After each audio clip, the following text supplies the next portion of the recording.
Nous allons résoudre le problème 5.32 qu'on retrouve dans le livre de Madame Tony, Chimie 2, à la page 245. Donc, on considère la réaction suivante.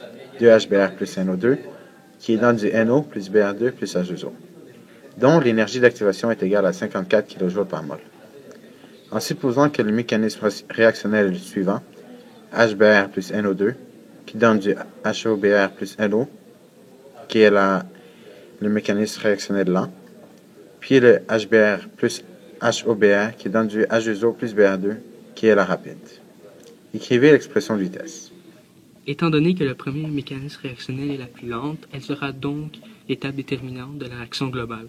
Donc la vitesse de l'expression de l'étape globale sera vitesse égale à la constante fois la concentration des réactifs. Dans ce cas-là, ça sera la concentration du NO2 fois la concentration du HBr. Sachant que le ΔH correspondant à la première étape est de plus 4 kJ par mol et que le ΔH correspondant à la deuxième étape est de moins 82 kJ par mol, calculez le ΔH de la réaction globale. Étant donné que notre ΔH1 est de plus 4 kJ par mol et notre ΔH2 est de moins 82 kJ par mol, notre ΔH global sera la somme des deux ΔH. Donc ça fera 4 moins 82, ce qui nous donnera moins 78 kJ par mol pour le ΔH global. Calculez l'énergie d'activation de la réaction.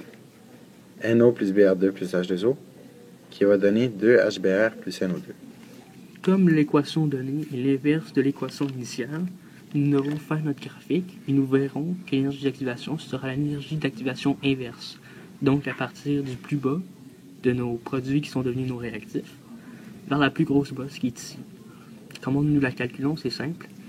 L'énergie d'activation inverse sera égale à l'énergie d'activation moins le ΔH global, ce qui nous donnera 54 moins 78, ce qui nous donnera plus 132 kJ par mol pour l'énergie d'activation inverse pour cette réaction-là. Représentez à l'aide d'un diagramme le profil d'énergie correspondant à ces données. Le pic d'énergie correspondant à la deuxième étape sera représenté de façon qualitative. Voici notre profil d'énergie. Ici, nous avons notre réaction, réactif jusqu'au produit.